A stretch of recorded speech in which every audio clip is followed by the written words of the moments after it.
faslun sifaatu saadiqin muridi melay aji dëgguy murid bi ixtisaarin ci gàttal arbaxatun yent la nazamtuha yoo xam ne way naa leen xaw fa xtidaarin ngir ragal ak waru nee na murid saadix am na yent melo yoo xam ne moom la war a melowoo way naa ko fii gàttal ko ndax kenn bañ a jàpp ni moom nga te doonoo ko mbaa nga gis kenn defe ni moom la te doonu ko yent yaa ngi asidqu mooy dëggal fii mahabbati cheikh yi ci sopp sëriñ ba abadan faaw melo mu nekk ni mooy sab sëriñ nga bëgg ko ngir yàlla bëgg gu wér te yàlla doo nga tax nga bëgg ko leneen taxut su mamtisaalu amrihi topp ndigalam xay su war a dafum pirote ñaareelu mooy saa yoo déggee ndigalam daal taxaw tem ci def lam digle ñaar wa tarku lixtiraadi ak bàyyi diingat alayhi ci sëriñ ba mutlaxan mën man di doon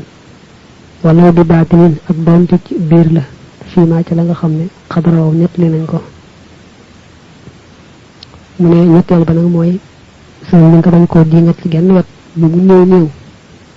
jëlal moom ci laa nañu waaye sa xol sax doo ko ci diingat ndax xam nga laa nañu mën naa bañ a wax te xol bi moom di wax waaw loolu nag yëpp da koy moytu wa ma xoote am naag moom salabul ixtiyaari rekki ak coobarewu maanaam rekki tànnal boppam li husni zannihi ngir rafetu njortam bila inkaarin ci lu weddi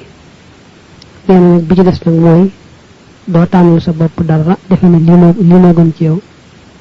ba nga di ko taamu da ngay bàyyi rek moom moo lay féetale fu mu la féetale nga jëm ko moom moo lay tànnal waaye yow léegi doo tànnal sa bopp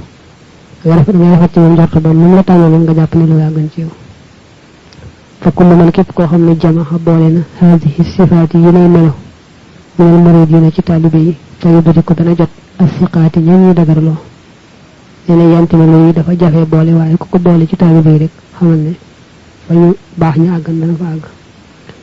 fam jurfu nañ ko seeti fii lataifi shahraani ci lataifi shahraani tajit fi kon nga fekk ko kal yaaqooti ni ki warusu yaaqoot wal marjaani marjaan